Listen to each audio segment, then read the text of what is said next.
Fuck it. Fuck it. Fuck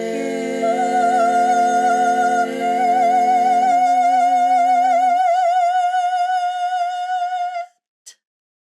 Hey, mama. If you are a mom and are tired of the wash, rinse, repeat burnout cycle of motherhood, this podcast is for you. If you feel lonely and isolated in your motherhood journey, this podcast is for you. If you feel like you have completely lost your identity since your babies were born, this podcast is for you. If you feel like every other mom has it together except for you, this podcast is for you.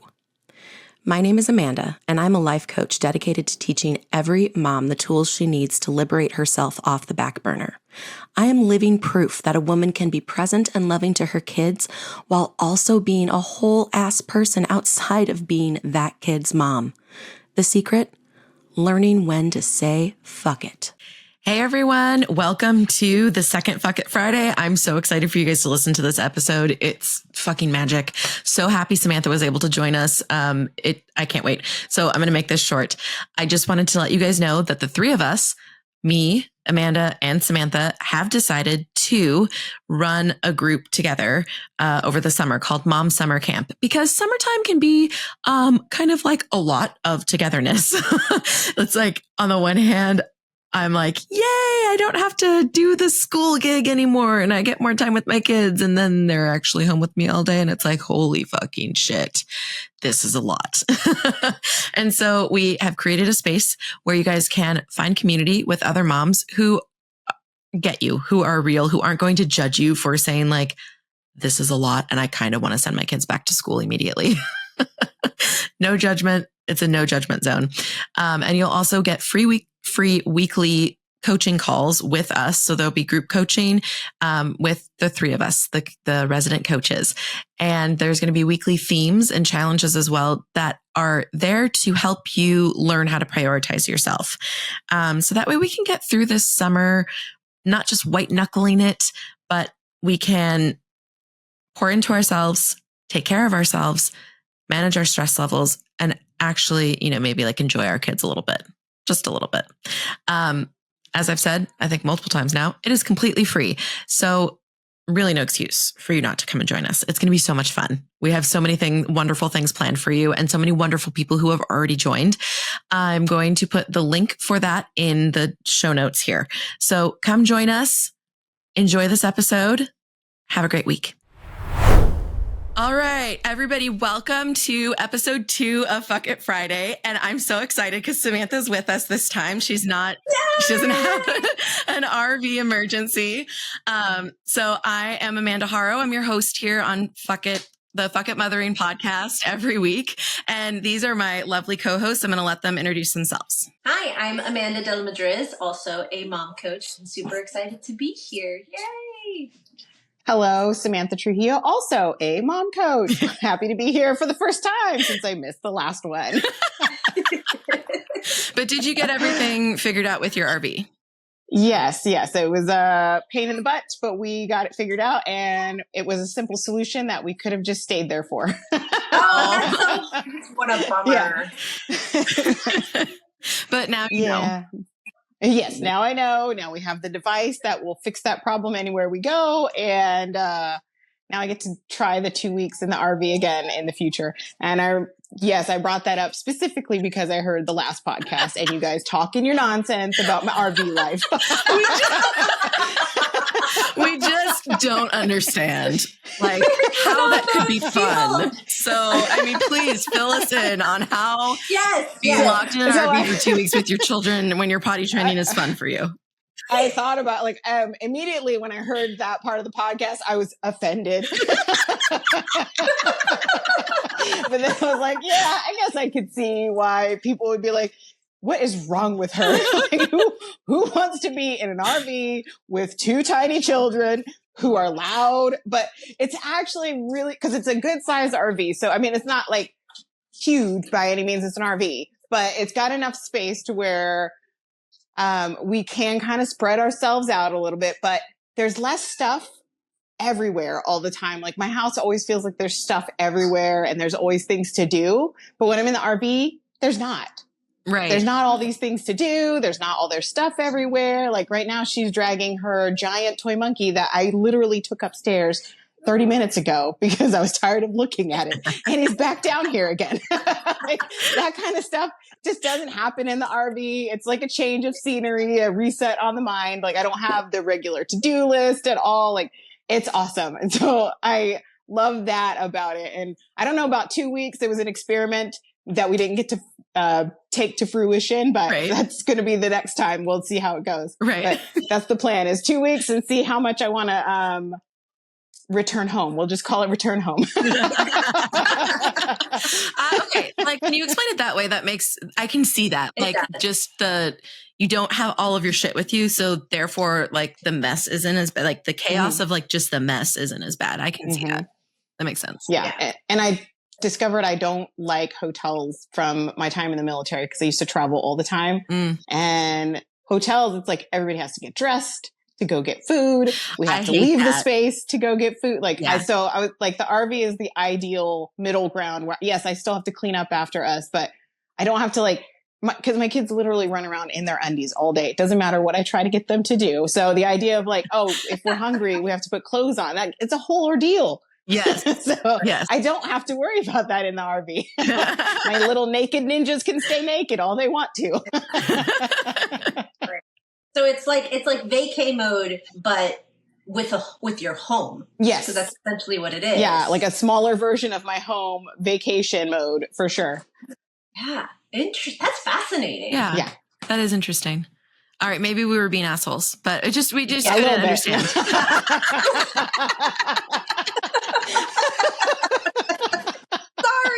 I'm just kidding. I wasn't really offended when I heard it either. I was cracking up. There you go. I think it's such a good example. When you put it on those terms, you can understand the perspective, how it is for you. Like, yeah, that makes total sense. Thank you for sharing that. You're welcome. You guys should go get your own RVs now. There you go. I don't know if we're going to take it that far, but I appreciate your perspective.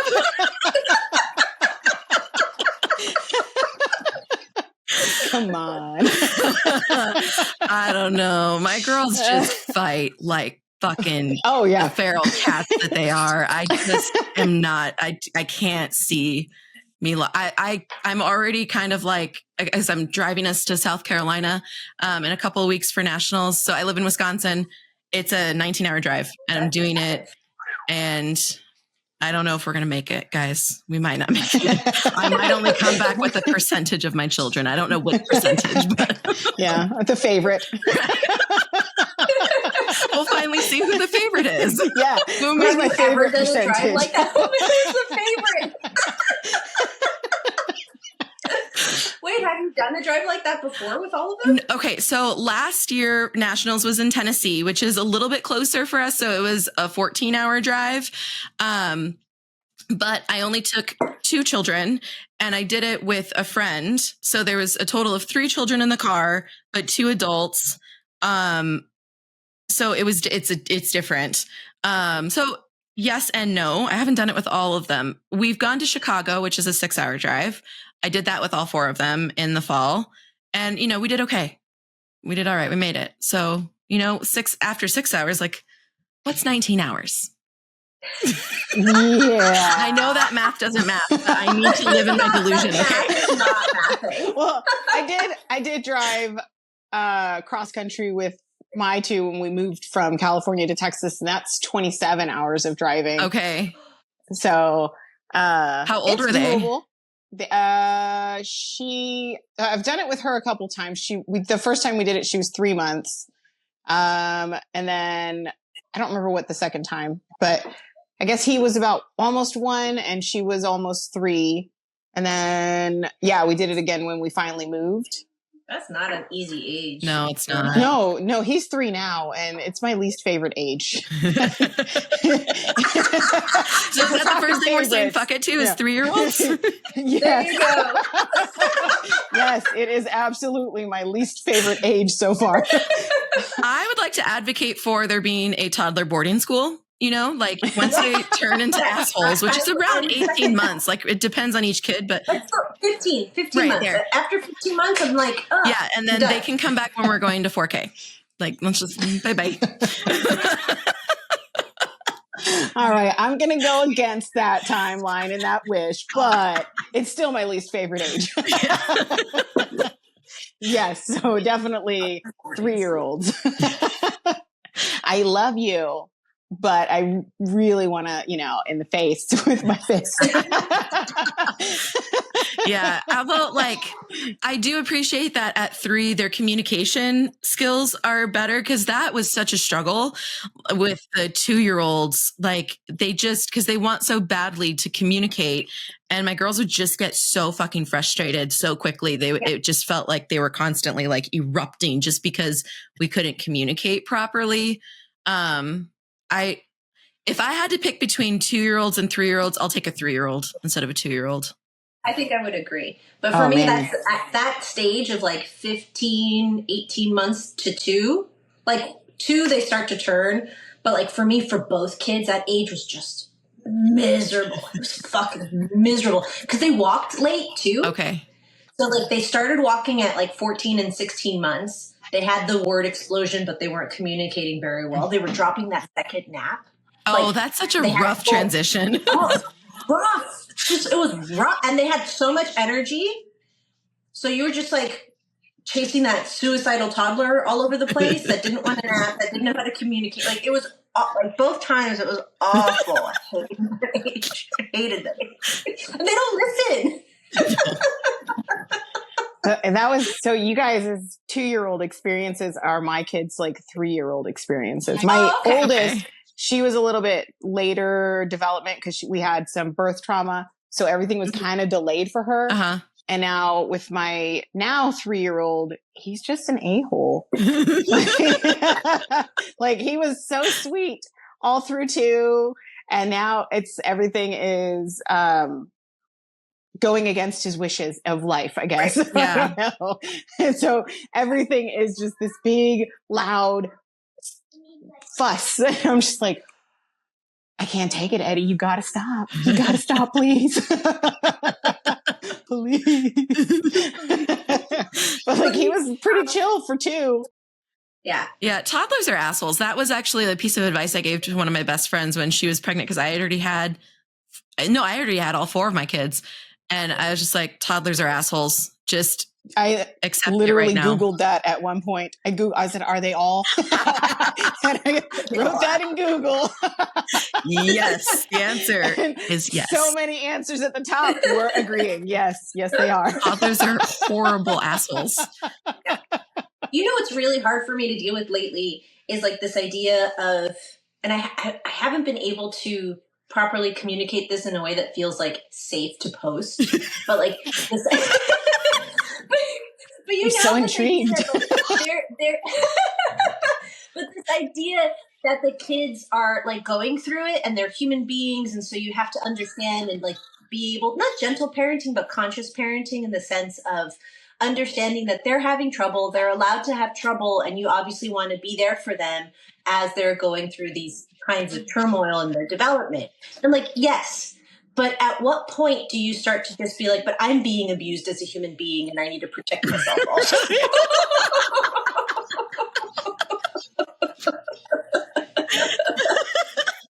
Like, I can't be perfect. I am not a perfect human being. And so there are times where I can't be there for you emotionally the way that I ideally would like to be. Yeah. But also, like, I have to put some boundaries because you cannot yell at me all the time. Correct. It's emotionally draining for me. Yes. It's an attack on my nervous system. Right. Yeah. No, I have these conversations with my 7-year-old all the time because she's so loud, and she's always just been so loud. I think it's part of like just being the 4th child. She speaks very loudly, just volume wise. She's constantly yelling. And so I'm always working with her. Oz, you're yelling right now. Bring it down. Listen to the volume of my voice. Can you just bring it down, bring it down, bring it down? But she also just yells at everybody. She explodes very quickly. And so a conversation I was having with her is just like, Oz, it is totally fine for you to be angry and frustrated and you can have these feelings. You just can't yell at me about it.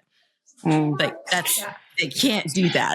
That's my oldest is that way, where everything is loud. Like, just, I don't know if you heard her just now. I had to tell her to stop stomping next to me because she thought it was hilarious. Yeah. But like, she's always Stop. She's doing it again. She heard me say it. Like, okay, please stop. Typical. But yeah, like, okay, hold on. I'm going to mute me again. But yes, top volume. And it's like, seriously, you can play at medium volume and still have fun. It's still fun, I promise. Right. But yeah. Like, right? Yeah. Like, where's that line between like letting them be themselves and being able to support their emotions, and also like, this is emotionally abusive to me as an adult. Right. Like, Yes, right? exactly. Like legitimately giving that space to be like, it is an attack on my nervous system right now to have you having like yelling in my ear because you're upset about something that you can't regulate I get it. Like, you can't regulate yourself. Right. But also you having your emotions, like, I'm having trouble managing myself with you having your emotions, as I'm sure all parents are. So it's like, it's so interesting to be like, where is that line between like, I want to be there for you in your toddlerdom? Because most of the time, at least in my experience thus far, I have only gotten to 8 years old. You know, like the big emotions and the management of their development has been really difficult in those toddler years, right? Yeah. And now it's just like, man, like I can't. Like, no, please don't yell at me. Like, I'm done. Don't yell at me. Right. Also, and then when I'm trying to be the supportive parent and like help you regulate and help you work through your emotions, you're all but telling me to fuck off. So right. I'm done. Yeah. Like, where is that line?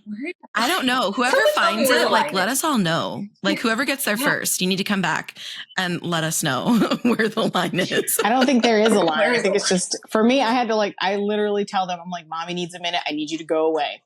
And it never works. But oh yeah, I talk to my kids like that too. When I say it, at least that's me like acknowledging like, okay, I'm having a time, and it kind of helps me self-regulate, because it's a thing where, especially like I'm just now coming out of all of the hormone crazies, because like I don't know when postpartum is supposed to actually be over and done with, but I feel like it just hit last year, like right around the time he turned 3. I feel like all of my hormones postpartum have finally settled out, and like that anxiety and all of that stuff has leveled. As of right now, the research shows that it can last a maximum of 2 years, but also the research is not like finite or complete, because the amount of research and funding that has gone into women's health has been like this much over the course of history. So I don't trust that number. No, I don't either. But and right now they're saying at 2 years. Seriously though, because like I'm 5 years postpartum and I still had like night panic just last night. I couldn't sleep from like that night anxiety that's so typical postpartum. Right. And I'm like, what? Like, just like you, Samantha, I'm like, when is this supposed to end? Am I ever going to feel normal again? Never experienced anxiety until postpartum, and I was just like, what even is this emotion? What is this? Like, what is this? Somebody, or it was my husband, he told me something he heard, and it's like, it was the best explanation of what anxiety felt like for me. It is a conspiracy theorist living in your mind with all the conspiracies being against you. And I was like, that's such a good way of putting it. I was like, yes, that, like, when I heard it, I was like, that is what it feels like. 100%. Somebody is conspiring against me in my brain. Yeah. In my own head. And I always wonder too, because I was a geriatric pregnancy. Thank you for that term. Such a horrible term. Just like geriatric millennial. Yes. I'm like, you can fuck off. Yes, but I was millennial. Like, thanks. Yes, I was a geriatric pregnancy. So I'm also curious, like, how much of my postpartum just went straight into perimenopause? Is that what I'm experiencing? Right. Yeah, but that's a legitimate question. Like, did I just go straight into it? It's just like, here, you're premenopause. Here you go. And how horrible too. Like, our bodies have to go through so much in bringing children into life. Yeah. It's crazy. The other day I was talking to a pregnant friend who's also a geriatric pregnancy, and I don't know what brought it up, but she's still pregnant. And I was like, dude, who is telling the lie that pregnancy is beautiful? Because it's not. I did not experience beauty in my pregnancies. The one thing that was beautiful for me in pregnancy, it was like the first step in my journey to like loving and accepting my body, because it was the only time in my life where it was okay. It was actually like people were cheering me on to get bigger, because like it was always just like, no, you need to be small. You need to be small. You need to be smaller. You're not small enough yet.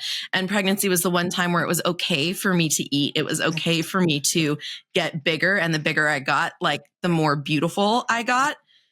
So that was like a healing experience that I personally experienced in pregnancy. Okay, I'll give you that one. I guess. Fascinating.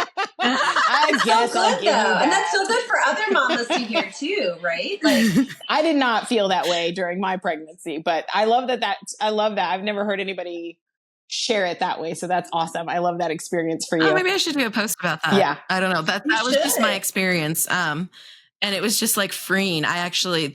So each time I was pregnant, it was kind of like this relief of like, I get to just be. I get to just be now for 9 months. And it's going to be not only okay, but like it's going to be like celebrated and beautiful for me to get bigger and take up space. That's wild to think that that's the only experience where you actually get to just like relax into yourself. Yeah.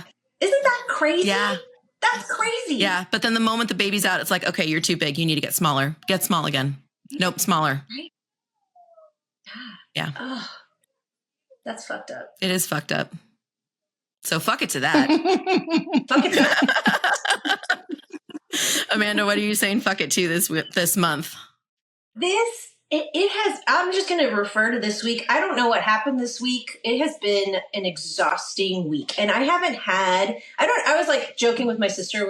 We look at the moon. She's like, it's the full moon. I'm like, I don't know if it was the full moon, but like I have constantly looked at my week and the normalcy of my week and just been like, this is hard. Like I'm doing a good job, but this is hard. I took my kids to the dentist on Wednesday.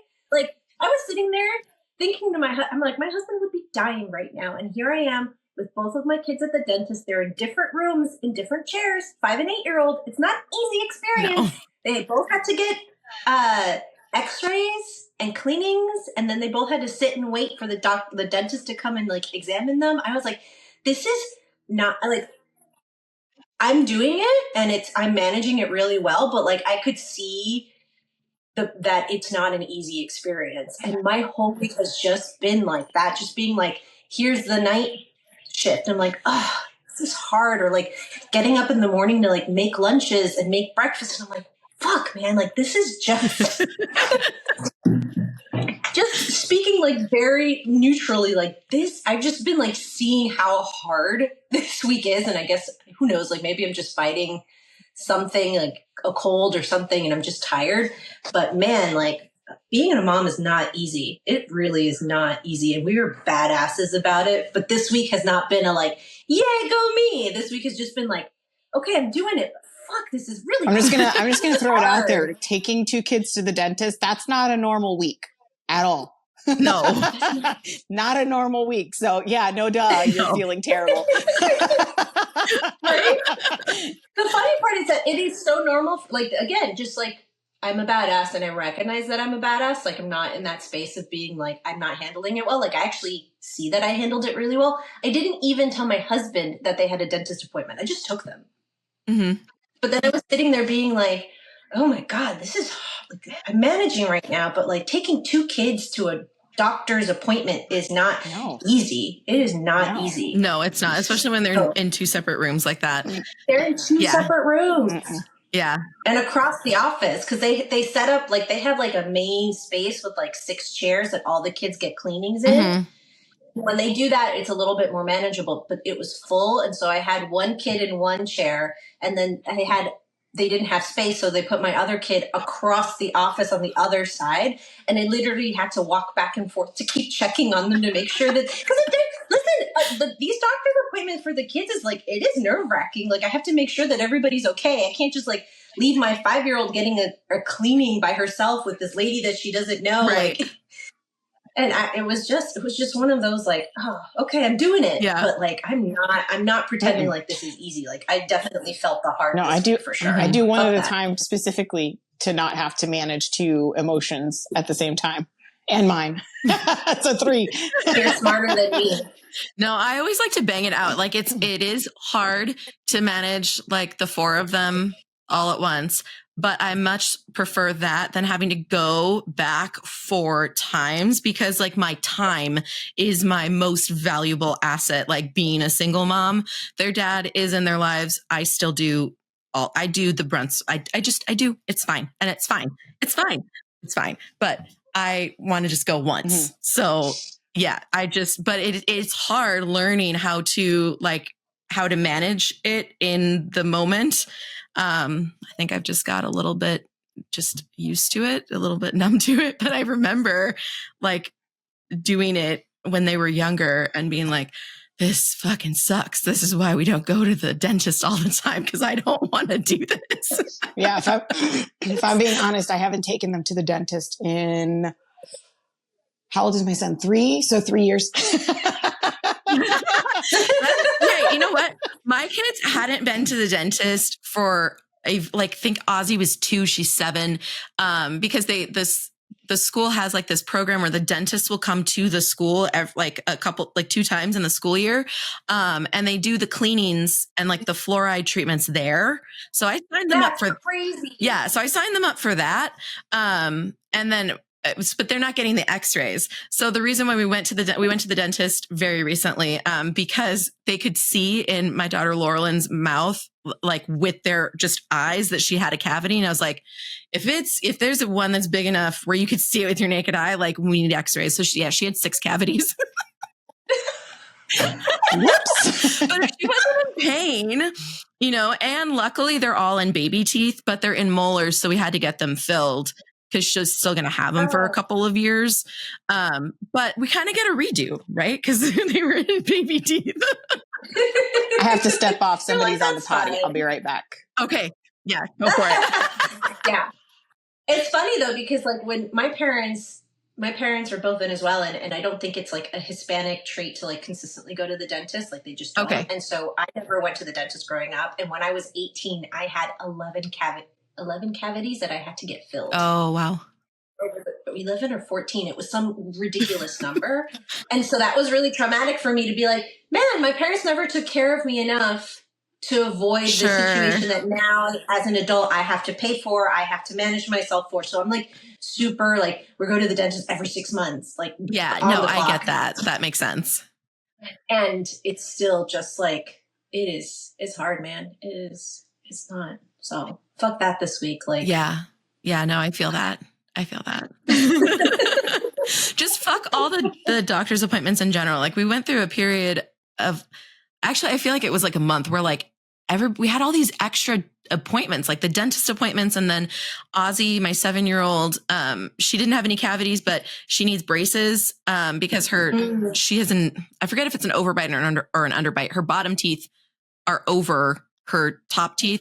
So her upper jaw needs to be like expanded and pushed out and stuff, like all this crazy shit. So then we had the orthodontist appointment, and we have all like, I don't know, it just was like a month of appointments. And, being an entrepreneur, I set goals and tasks and stuff. And then I wasn't really getting everything done, but I was looking at my time and I'm like, oh, well, no shit, because all these appointments were eating into my work day. Like, so I really was able to work on my business like 2 hours a day. Like, so it sucked. It just sucked. There's no other way to put it. It fucking sucks. It does. Yeah, it definitely sucked. It sucks sometimes. And it's okay. But I think that's where I'm at. Like this week, it's just like, man, this sucks. Like, it's okay. Yeah. But it sucks. Yes. What about you? What are you saying fuck it to this month? Okay, so I made a list. I was just like, I was just keeping track of it through the month. Amanda over here is trying not to do a spit take at that response.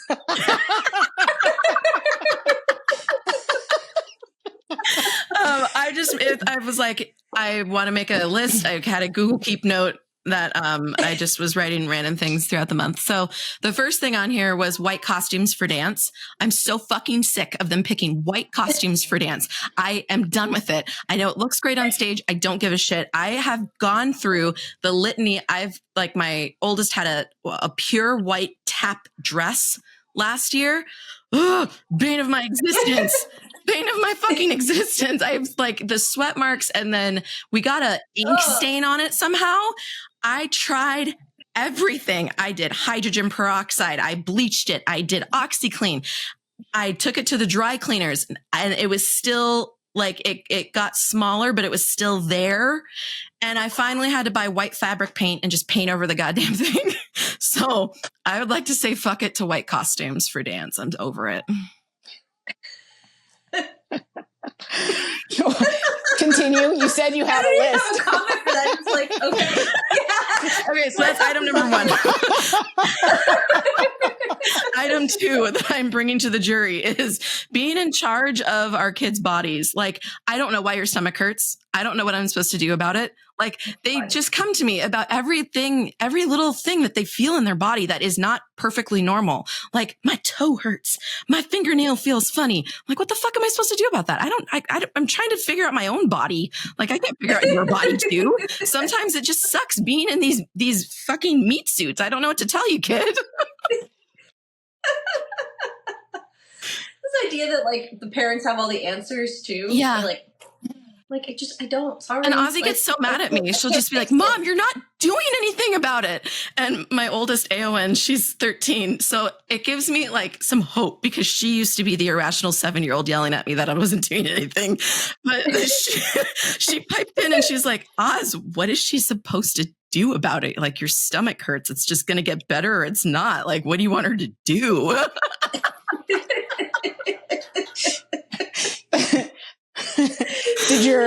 Did the oldest sound just Bless like you when you responded that, when she responded that way? Because I hear my responses coming out of my 5-year-old's mouth, and I'm like, oh, that's so bad. They all sound like me. It's both hilarious and terrifying. I'm sorry, world. That's how I already feel too. Multiplied myself by 4. Get ready for it. Yes, I'm raising a little sass factory. Every time I hear it, I'm like, oh, I sound like that? Yes, you do. That's so bad.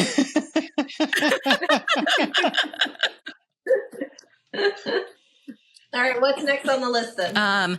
Kids not eating food unless it's perfect. Like, so I can't stand, especially you see this a lot with fruit, but even if like I cook something and it's like one of their favorite dishes and they're like, oh, I don't know, it just wasn't as good this time. And like, they don't want to eat it. And I'm like, it's not going to come out the exact same way every fucking time, because I'm not a fucking machine.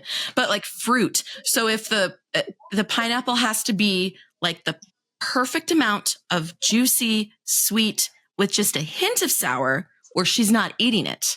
And it's like, look, kid, it's a fucking pineapple. Sometimes they're not perfect. Sometimes it's a little bit sour than you would prefer. Sometimes it's a little too sweet, just fucking eat it. My 5-year-old, her chicken nuggets have to be dipped in ketchup, but it has to be dipped in ketchup by her. If I accidentally touch her nuggets with the ketchup I'm putting on her plate, it's inedible. Whoops, I squirted some ketchup. Oh, Mom, I can't eat that. Seriously, you're gonna dip. No, I tried. She like examines her food. There's a ketchup that you wiped off of the chicken nugget, and now I can't eat that one. I am not above wiping food. I've done it, and she's just like, look, she's like, Mom, there was ketchup on here. Okay, are you going to dip it? No, I'm not going to, because there was ketchup on it. Okay. Oh okay. Give it to Monica. Monica being the dog. Is that just like, oh, the dog. The dog. But like, I wonder, is that the kind of shit that like they can't, that they'll grow out of? Or are we just creating little monsters? Because I don't remember being like that when I was little. And so it's kind of like this thing again, that same idea of like, you're allowed to have what you want, and you don't have to, like, I get it, you don't want to eat, like, I hated having, when my parents forced me to eat things that were not good. Right. So I'm like, I get it. It's not, if you genuinely don't like it, I'm not going to force you to eat it. But there's also a line, like maybe that pineapple's not exactly how you like it, and you just got to deal with it and fucking eat it. Yeah, exactly. Like sometimes I bite into an apple and it's not like the perfect apple bite, but I'm still going to eat the apple. It's not rotten. Yeah. Right.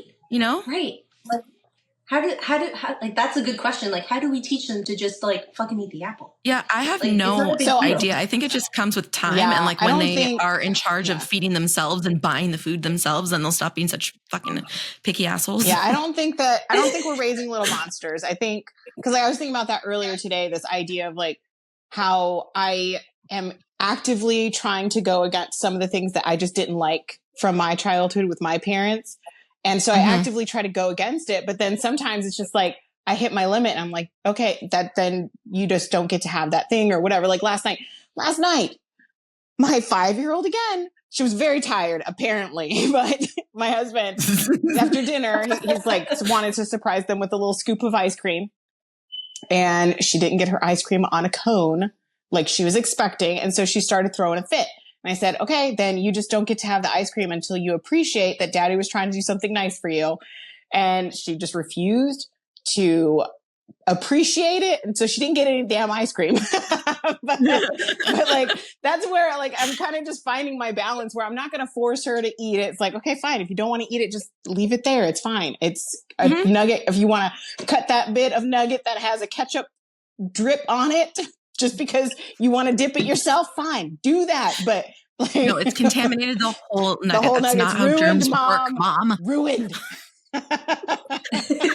But like, I'm just finding my balance with it. And I think at the end of the day, like the things that I didn't appreciate as a kid, like my sister still swears my parents didn't,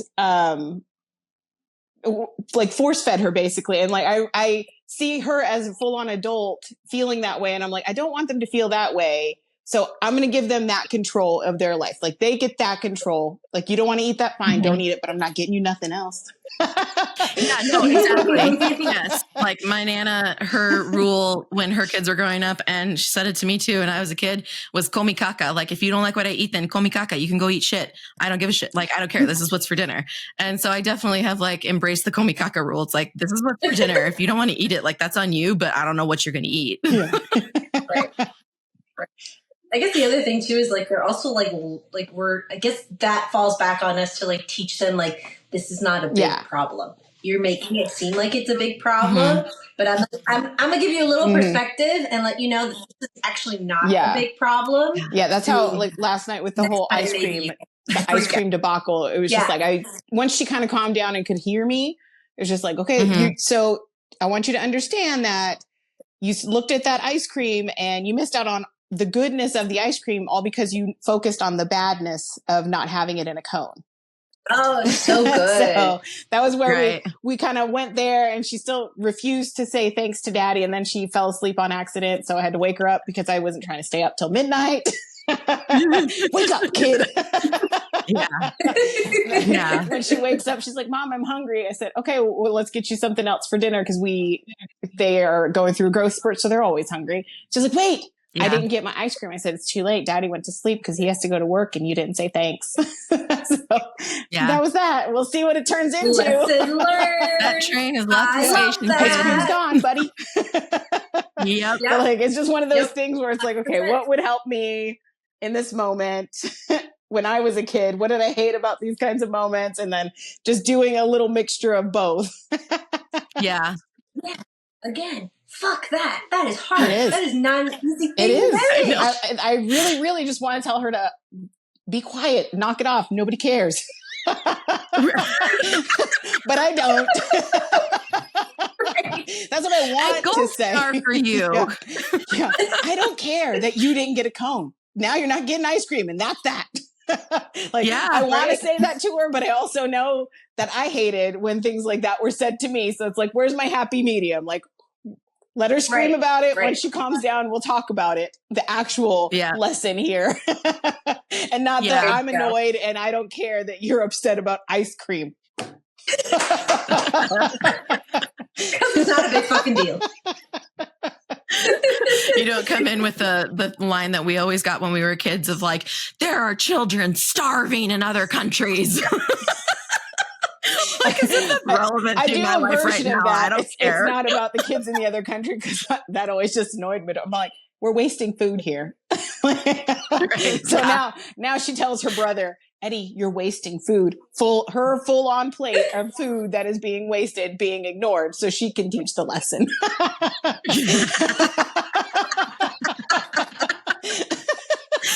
And that was hard for me to let go of as a mom, like the waste of the food, Yes. you know. It still pains me watching them just open the garbage and throw half of their dinner in the trash. But I just like learning how to let that go released so much stress from myself every day, and letting go of like, if they don't want to eat dinner, like it's fine. It's not a problem. Like this just happened last week. I made chicken stir fry and Laurelyn, my 9-year-old, didn't want to eat it. And I was like, all right, come kaka, like you figure your life out then. And she made ramen noodles. And there was a part of me that was really pissed off that she wanted to eat fucking ramen noodles instead of this chicken stir fry that I made from scratch. But I had to let that go, you know? And then I felt better when I did let it go. The waste thing, it's a belief that has been ingrained again in me from my parents, but it permeates everything. Like I will be the parent that like buys stickers and I'm like, you can only use one sheet today because we just got it and you can't waste it all in one sitting. And I will feel such discomfort watching my child use all of the paint that I just bought in one sitting that was supposed to last us 2 months. I'll be like, you're wasting it. And I'm like, she's not wasting it. She's using it, which is what I bought it for. Yes. But like this idea of like, it's getting wasted. Like it's, for me, it's not only in food, it's with other things too, that it's really, it's a known belief that I'm working on, but it is it's so in there. It's so deep that it's not easy for me to let go consistently. I feel that. Yeah. I had that belief in every aspect of my life as well. But it's so freeing when you finally let it go and you just, it feels so much better. Like speaking from the person who is on the other side, keep going. It feels so much better over here. Yes. Yes, it does. I started putting, I mean, it's similar to what you do with the stickers where it's just like, here's your one serving of stickers. Here's your one serving of this little bit of food. And then when you eat more, if you want more, you can have more. But that kind of took away from the waste department in the food until, you know, a nugget has ketchup on it erratically. that erratic ketchup bottle. Stupid ketchup. Well, but now I'm curious, Amanda, how were you able to get yourself to let that go? Like from a coaching perspective? Yeah, like I started evaluating it in terms of my sanity and my stress levels. And so instead of looking at the monetary price that I paid for the stickers or the paint or the food or whatever, like the dollar, I'm like, okay, if I had to put a dollar amount on my stress that I am creating inside of myself by trying to control this, it far outweighs the $5 for the paint or, you know, like whatever it is. And so it was just one of those instances where, like, you know, how Brooke Castillo says, like, once you realize you're punching yourself in the face, you just stop.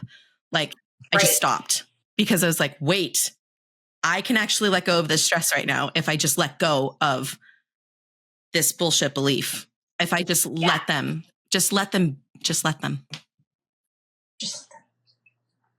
And then I did. And it works out better for everybody too, right? Which you can totally see when you start to realize like the controlling factor, like that ain't helping anybody. But I love that idea. Yeah, it's not helping. You have a lot of evidence proving that it's not helping. And like, then there's so many lessons that the kids need to learn too. And they can't learn unless we like take a step back. Yeah. I've been embracing the word surrender recently, surrendering control on all of these things that I realized were causing me a lot of that anxiety and stress and pain and mental anguish. Like I'm surrendering all of those things that I didn't realize were happening this year. Like, so that's been my new favorite word is I'm just surrendering this. I don't need this. Yeah. Yes, exactly. And like with dinner, I had such a belief that like we needed to eat dinner together. Like that was really important. But sometimes like they're not hungry at the same time, or like they we got home from school and some of them snacked a little bit heavier than others. And then I would try to control the snacking, right? I'd be like, no, like there's just a rule, no snacking until dinner, like just wait. But then it was really stressful because they were like losing their goddamn minds because they wanted food now. And it created a stressful cooking experience for me. And then it was even worse when we sat down and someone didn't like what I cooked. So they didn't really eat very much. And then they wanted a snack right after dinner. And then I was pissed. And it was like, no, like kitchen is closed, get out of here. All of that is right. Are we all living the same life? But all of that is ego, right? It was all from this like thing that I was trying so hard to force to happen. And once I let go of like, and especially once we got busier with dance and we eat in the car so much, like I pick them up from school. I already have like a pre-made dinner. It's warmed up. It's in a thermos and they get it. And we're eating on the way to dance studio. So like, we're just not a family who sits at the dinner and eats. And I just had to let that be okay. And know that like my children aren't missing out on anything. We're not missing out on family time. Which was pointed out to me one time, my oldest, we were in the car. It was like really late at night because we were driving home from a busy night of dance. And it was just a normal night. Like we were just listening to music. Her sisters were fighting. And she was just like, I love the time that we get to spend in the car. Like I really love us being together in the car. And that was the moment where it really hit me. I was like, oh, it doesn't matter that we're not around the table. It doesn't matter that we're eating at different times or somebody wants ramen noodles and they make ramen noodles. Like that's fine. Just let that be okay. Letting go of like my expectation of what it's supposed to look like and forcing everybody into this box where we all eat at the same time. Like who fucking cares? Yeah, you still get that quality time and just look different. Exactly. Yeah. I just had to let it look different and let that be okay. Yeah. That's our, I think that's what felt so good about for me this past year too. Because like, I'm only 5 years into my whole motherhood journey and just like you said, letting go of that control and the picture I have in my head and listening to the experts who tell you this, that, and the other about what you should be doing in your life with your kids. And it's like, no. So I'm going to say F it to the experts. Yes. Yeah. Because there's like studies done about the whole like sitting as a family every night and having dinner together. Like there's studies about that. So it made me feel really like I really had a very strong conflict about letting that go. So yeah, definitely fuck it to the experts.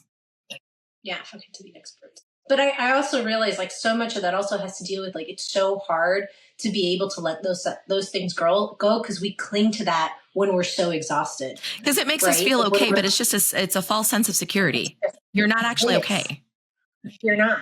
No. You're not. But it's so much easier to let that shit go when you're like, oh, I'm aware of this, and also I have eaten already, or I've taken care of myself in some way today that I'm not on empty. And so, because it's so, and I talk about that all the time with my folks. It's like, it's so like, you can't coach yourself out of that if you're so exhausted.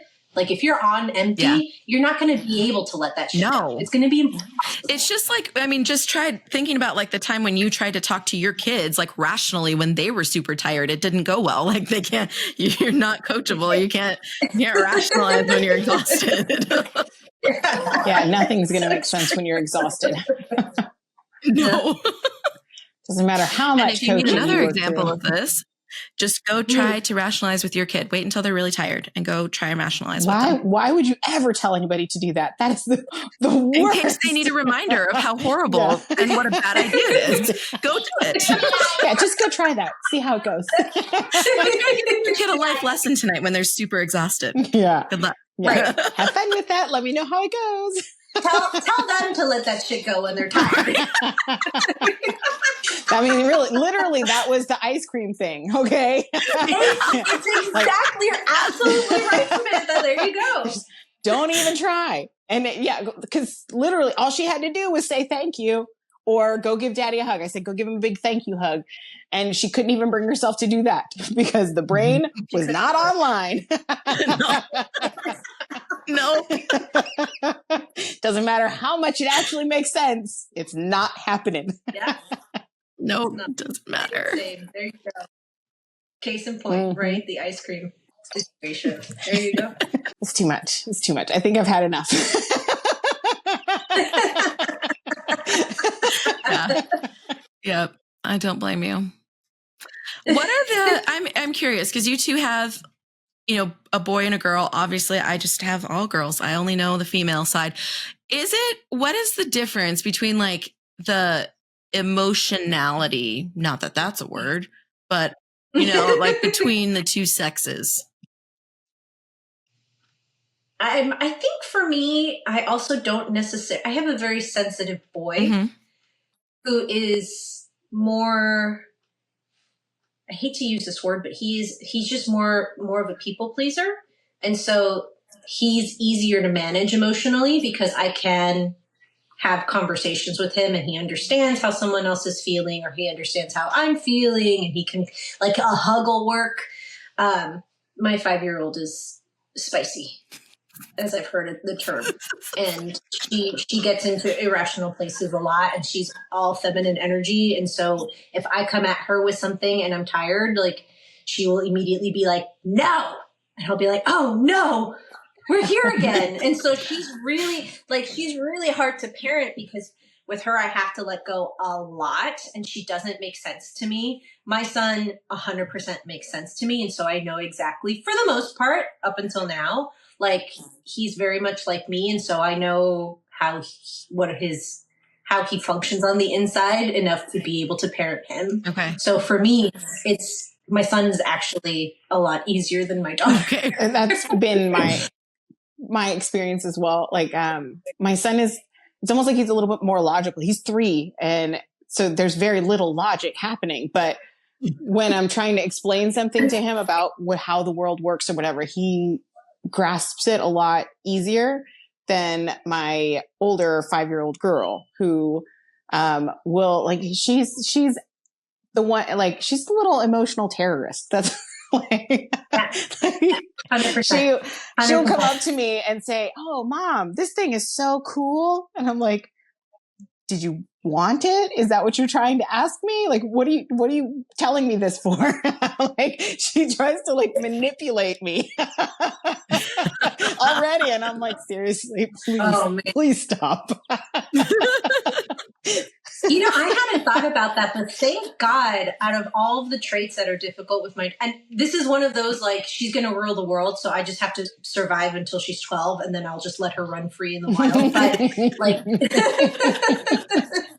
but there's one thing about her. She's not manipulative at all. She's just feisty. And so she goes from 0 to 60 in 2 seconds. And it's really hard to manage those emotional fluctuations on a daily basis. Yeah. Because she's not logical. I think I know it's my fault that she's trying to manipulate the situation because I am a poor communicator when it comes to, like, my needs. I've always been a poor communicator. And so I can see that's what she's trying to do. So I'm working on that with her because that has always been one of my biggest struggles is communicating my needs effectively. It's something I'm much better at now. Like, I can see where I failed at that epically through most of my life. And it's just because I wasn't allowed to even communicate it when I was a kid. So I can see where it's all, oh, look at that. I see the trail that led me to here. And okay, let's stop being here and go somewhere else. And, I can see how that's her issue is that she's trying to communicate her needs, not trying to actually manipulate me, but she's really bad at it. It's just really bad.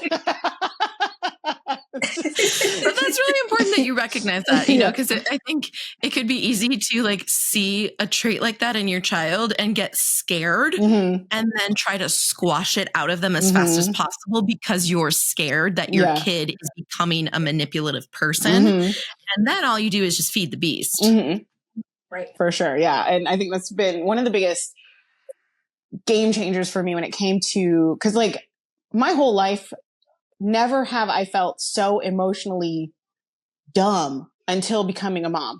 Like, never in my life have I felt that. Like, I knew I was I was kind of like, a little bit dumb when it came to, cause, like, I didn't want to experience my emotions. And I was not necessarily, I mean, military kind of beats it out of you. You don't want to experience your emotions for some of the things you have to deal with.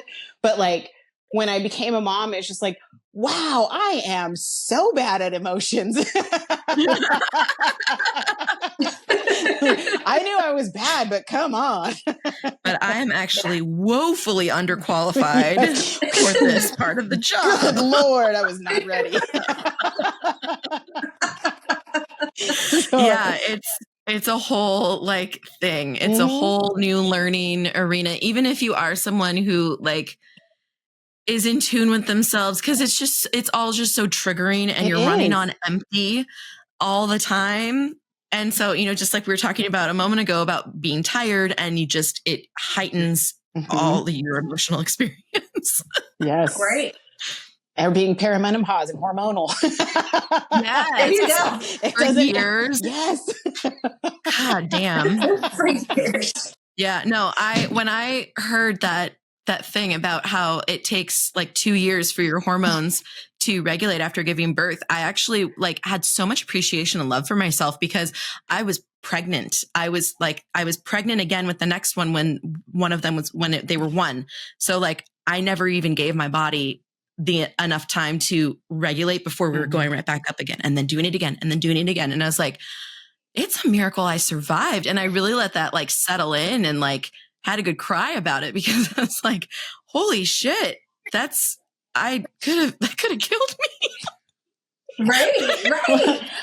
Yeah. You laugh about it now, but it's true. It is true. Like we're literally sacrificing our bodies to make new life. Like but like our beings, like every piece, like not just our bodies, but like our sanity and our mindset and our emotional state, like everything is just fucked. Yes. Well, I won't say it's that, but but I mean, like it is not operating under under the baseline normal circumstances, right? Yeah. If I would have stayed in the place where I was trying to avoid feeling the feelings, and I can't even imagine what my life would look like right now. Like as a mom, as a parent, I know I wouldn't see who she's trying to become poorly to be able to lead her in a different, like, we don't have to manipulate it. You can just say what you want. Yeah. It's okay. Like, that's all I tell her. Yeah. Yeah, it's so true. But I can't imagine for you, Amanda, like, was it a relief then because you knew what was, because that's, I think what happens for me, like postpartum, especially this far postpartum, I'm like, what is happening? Like, am I okay? Am I not okay? Like, at least when you're pregnant, you're like, oh, I have something happening that explains how I'm experiencing life right now. And so that's got to serve as some kind of relief in the situation of how you're feeling, being like, yeah, this is a wreck on my system in some ways, but at least I know what's happening. Yeah, no, it was it was a huge relief to like put those final puzzle pieces together. And like I said, I just had so much appreciation for my past self, for getting through it. And I stayed, like I stayed in it, because it was a lot. And I think I'm just naturally I just can be such a stubborn personality that I was not taking care of myself at all, but I was just like nose to the grind, just getting it done. But that served me in that time and in that space, because I didn't have resources even if I had recognized like, oh, I need some help. Like there wasn't any help. Well, so like I was just thinking about too, like every time you go to the doctor, I don't know if you guys had it, but we had this really dumb questionnaire of like, did you feel like killing yourself this month? No, I didn't. Yeah, oh, okay, then you're fine. Hate those questionnaires. Like what fucking use is that actually? Like, the questionnaire it covers nothing about what you're actually experiencing. Like if it would have had much deeper questions, or just even like, did you cry a lot this month? Yeah, I did actually. I did cry a lot. Oh, okay, that's good. Okay, that's normal. I just want you to know that's normal. How many times did you take a shower this month? Did you get to brush your hair? How many, like, I don't know, something. I don't brush my hair. I have curls, but like for other people who brush their hair, but like some version of like actual questions about what postpartum looks like I think I would have understood. Instead of just the extreme postpartum. Like I was coaching a client yesterday and she was talking about her postpartum experience. Her son his birthday was actually yesterday. He's 3. So welcome going to into 3. that era. She's gonna laugh when she hears this. She was talking about how like she just did not feel like herself and she knew something was like wrong. And she went to her doctor and was just like, I don't feel right. But because she wasn't displaying or experiencing the very severe symptoms of postpartum depression, she just got the oh, you're fine. You're going to be fine. Like it's I hate, and hate, that's all she got. And I'm like, why do you have to be suicidal to get help? Why do we have to wait until we're about to like off ourselves or our kids to get some fucking help? Yeah. I hate that so much, especially like what you're saying after learning what it's actually like. It's like, oh, that's what I was experiencing. Cause that would have been nice to know. Cause none of the books, even the ones I did read, didn't explain that at all. It's just, oh, here's your baby's milestones. Oh, okay, cool. What are my milestones? Right. Yes. Right. Oh my God. Yes. That's such a good way of putting it. Where are my fucking milestones? So good. Yeah. Where's that from? Samantha, go write it. I'm on it. Yeah, seriously. Here's your postpartum milestones. Yeah, but that's the kind of shit that we need. Yeah, I 100% agree. I think there's a little bit of a shift that I'm seeing in the right direction, but it's still got a long way to go. But it makes me happier seeing that. Yeah. Yes. Yes. Because I felt very, very alone and like so much shame around the way I was feeling. Because of like, oh, I'm supposed to be in love and happy and joyful and my beautiful children. And it's like, no, I love them. I'm so happy they're here, but I hate this. Whatever this is, I hate this. Yes. Yes. And it was just like having that feeling in myself. I felt shame for even thinking that. And I didn't know that was something that everybody's experiencing, but we just don't talk about it. We don't tell anybody that we're feeling that way. Right. Well, we don't have the chance to even like, there's not an opportunity to have that conversation, even like you said, like, with your doctors. I didn't. Yeah, they just not enough. I don't. Well, honestly, like I don't even know. Like I see a little bit on like some of the Facebook groups that I see, but it's like so often. Bless the women who are in there, but putting things like, oh, that's normal and you'll get over it is not a helpful response. or the other way where it's like, oh, I never experienced that. I don't know what's going on with you. It's like, okay, it's okay. Like we're all okay here. But like having the two, like not middle ground conversations. It's like the people who are like me, but not, I don't go into Facebook groups and terrorize people, but like, I'm like, I don't want to talk about how I'm feeling. So I'm not going to admit on this post that, you know, this is normal and it's okay that you feel awful about being a mom and that you hate parts of motherhood. It doesn't mean you hate your children. It doesn't mean you hate your life. It just means you hate that it's hard and that's okay. Yeah. Yeah. And it's totally okay to have days where like you hate being a mom. Yeah. That doesn't mean that you actually hate being a mom like all the time. You just like today in this sucks. Moment, and today I hate being a mom. I don't want to be a mom today. It is totally okay to say that. Yeah. Oh God. I hope people hear this and they're like, oh, thank God. I'm not just not be all 3 of us are like, I hate this. I have days where I actually hate being, it's hard. Yeah. It's really fucking hard. Yep. And we're trying so hard. I think it's so, the level of motherhood nowadays is so much more exhausting because we're so conscious and we're trying so hard. And I think that that's also working against us because it's just so much more exhausting and we're more lonely and we're more divided and we're more like alone. And just like, oh God, well, it's just me feeling this way and something's wrong with me. We're in that little echo chamber of ourselves and our conspiracy theorist up here. Yes. Yep. Yeah. Yep. And then you go to the doctor and they're like, well, yes, there's something like there's not something enough wrong with you to get help. Yeah, so that you recognize like there's something wrong with me, but I'm not like fucked up enough to get help. So I guess this is just where I'm at. Yes. Absolutely. You're just in the right spot. You're fine. Still showing up. even amidst that, we're still showing up. Yes. We're still doing the thing. Yeah, because we're fucking badasses. All right, so I'm pulling up the lightning questions. So if you guys have been here at the Fuck It Mothering podcast, you know that whenever I have a guest on, I like to do lightning questions. Since this is a recurring series, we're only going to do this with Samantha and Amanda once because it's not going to change every week or once a month, but I want to get it on the record. So what did you want to be when you grew up? I wanted to be a cartoonist. I do remember that one. Really? Yes. I thought being a cartoonist would be so cool. And then I figured out that you have to draw every picture the same every time to get the cartoons. And I was like, no, that's too much work. I don't want to do that. You're like, actually, hard pass. Yeah, no, I'm over it. Changed my mind. I was never one of those kids that ever had like, oh, I want to be this when I grow up. The only small stint that I can remember, which could have lasted a year or could have been a week, like I have no sense of time, was I did want to be an archaeologist. Oh, okay. I was like, that's fascinating. I would love to do that. But then I was like, who does that? Those are just Indiana like... Jones does that.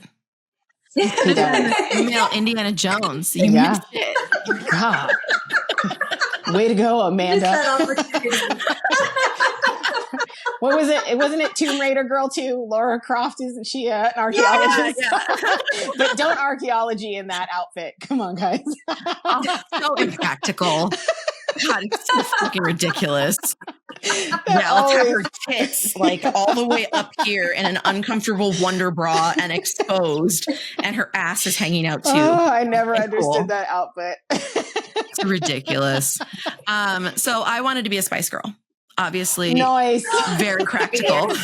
Yes, very nice. I was obsessed with the Spice Girls. Wait, did you have your own character for the Spice Girls? No, I just wanted to be the new Baby Spice. She was my favorite. Nice. Very nice. Wait, so then Samantha, which one would have been your was Scary Spice Girl? I already know the answer to that. What about you, Amanda?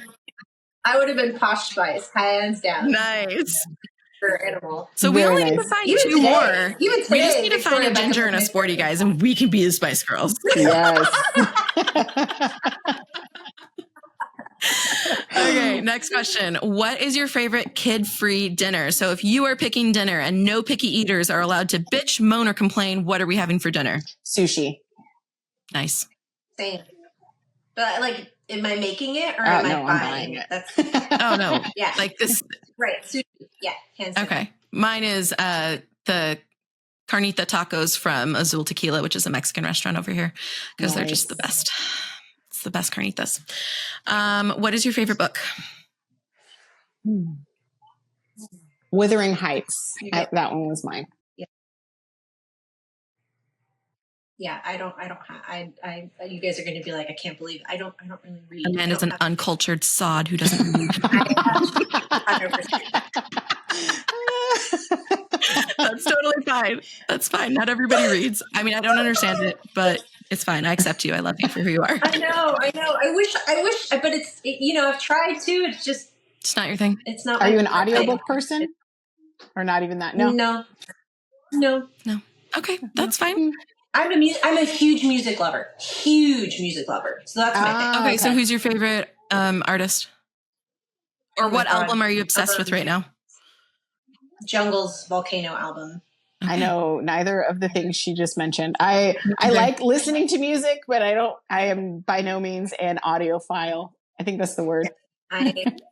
Is that what it is? I'm 100% audiophile. Like, I'm a huge music lover. And I guess that's probably why, like, any free time that I have, you can't read and listen to music at the same time, right? Like, I will always go to listening to music. Always. Okay. Nice. Very nice. Well, my favorite book is Untamed by Glennon Doyle. And right now I'm obsessed with TTPD album, much to my kids' dismay, the new Taylor Swift Tortured Poets Department. Oh, okay. I didn't know what that was either. I didn't know what that was either. I'm the uncultured swine when it comes to music.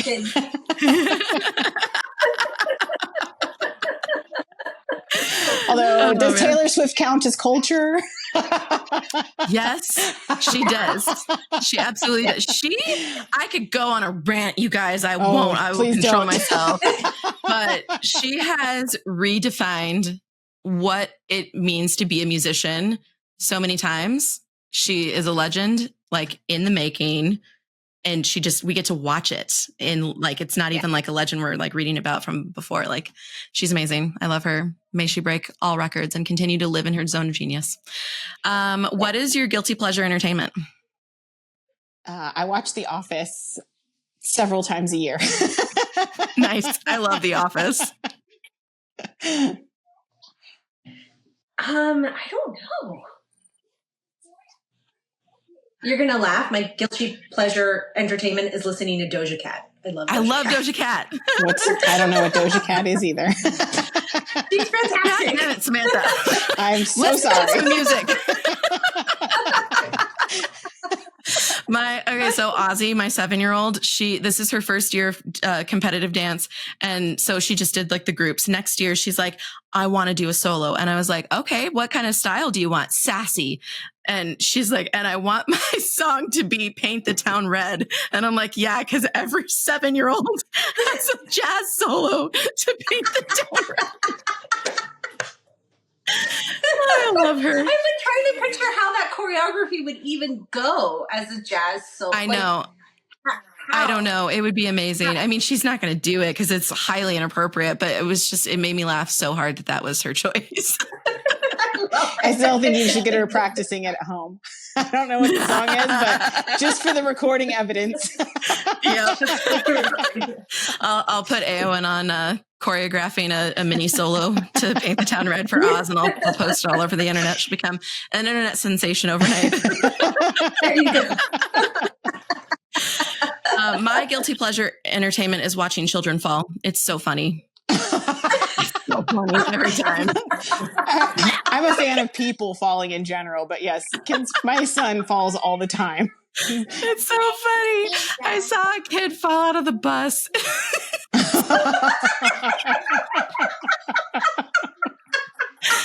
so funny. Oh God, I love it. Oh Lord. Goodness. It's gonna be awful for you though, because you just like laugh and you're not supposed to laugh. Oh no, she's full on laughing. They're looking at her laughing. Yeah, I was in my car and I laughed just like that.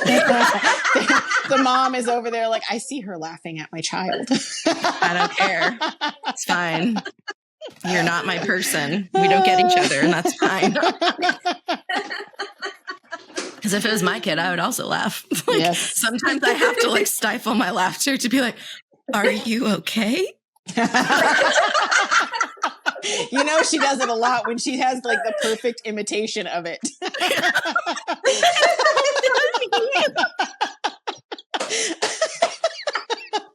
Oh my God, that's so funny. Oh goodness. Okay. So this question I've stolen from the Low Life podcast because it's too good to not steal. If your belly button was an actual button, what would it do? I want to say orgasm, but there's got to be a better answer. That's a pretty good answer. That is a good answer. Is it? Yeah. But I don't think I would want mine to do that just because then my husband would get lazy.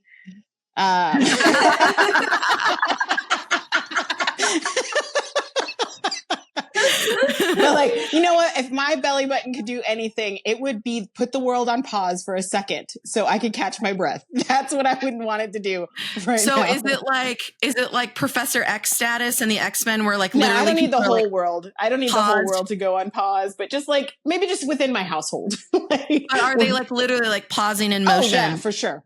Okay. Immediately, because then whatever they're doing, I could also laugh at. The look on their faces or whatever, because those are some of my favorite moments when I pause the TV. Pause them in the middle of a fall. That'd be the best. Yes. Oh God. Mine is I would want to push it and make the world around me quiet. So it would be it put me in an invisible bubble where I cannot hear any of my children's shit It's just similar. It's similar, yeah. But they can like keep going. Time can keep continuing, but like I just don't want to hear it because I get so overstimulated. Yeah, by the I started noise. using earplugs. Oh yeah, me too. I have earplugs for when I go to sleep because I have them during the day. If my kids were home all day long, I probably, or maybe in the summer I will. Yeah, But I started sleeping with them in because it was like this nightly fight because I'm such a light sleeper, which is their fault. I was not a light sleeper until motherhood. Okay. And then like you have to be listening for the baby crying, and I can't, like if they make any amount of noise, I wake up, and I like to go to bed early. So like on weekends, they'll be staying up, and I'm like at 9:00 at night, I'm like, shut the fuck up. I need to sleep. But you guys are so good. You're like thinking like further out. I'm just like orgasm and maybe French fries. If I could have a button that just gives me French fries, you can have an orgasm and then some French fries after you're done. Just make yours a 2-part button. There you go. But I love that answer too, and that's why I love this question because like it could be anything. It's like something that like you get right away, like like the French fries or the orgasm, or like something that like a superpower. Some people are like, I don't want to fly. I think that's a waste of the button personally. Do you? Yeah, to fly, like how it's just not practical. What's practical is making my kids be quiet when I want them quiet. Yes. I don't care if I have to drive still. Yes. And that that pause button too would be helpful because my son falls a lot, so I could at least stop the black eyes in mid pause. Like, let's just fix you. Let's let you fall over here. He's had so many goose eggs and black eyes. It would be really nice to not have to explain that in public. Oh my God. Yeah. Have you guys ever watched a goose egg like grow on your kid's head in the moment?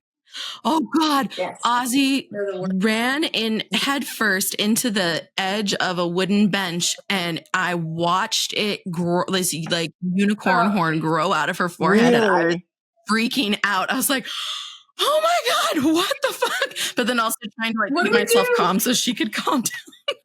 It was so horrible. Oh, I mean, it's fine. I called, my mom's a nurse, so I like called my mom right away. I'm like, do I need to take her to the hospital? Like, what's going on? And she's like, that's what it's supposed to do. She's going to be fine. If it was going inward, then that's a concern, and you need to take her to the hospital, because if it's going in, it's bleeding internally, and that's bad. So as long as good to know. Great and tip. Also terrifying. Right? Yes. Yeah. So if they have if anything, a contusion, like any sort of bump on their head, and it's like the dent going in, that's bad. If it's going out, that's fine. That's what the body's supposed to do. Huh. I mean, I knew it was what the body was supposed to do, because like I said, he's had so many. But I didn't know about the going in thing, so that's good to know. Yeah, look for that. Yeah, like I said, he literally, I don't even know how he did it. He fell into the windowsill the other day, and he has a bruise on his. I'm like, how are you even? What are you doing? Like, you're not even that tall. What did you do when you fell? He like jumped first. I guess I have no idea, but like he had a bruise right here. I'm like, okay.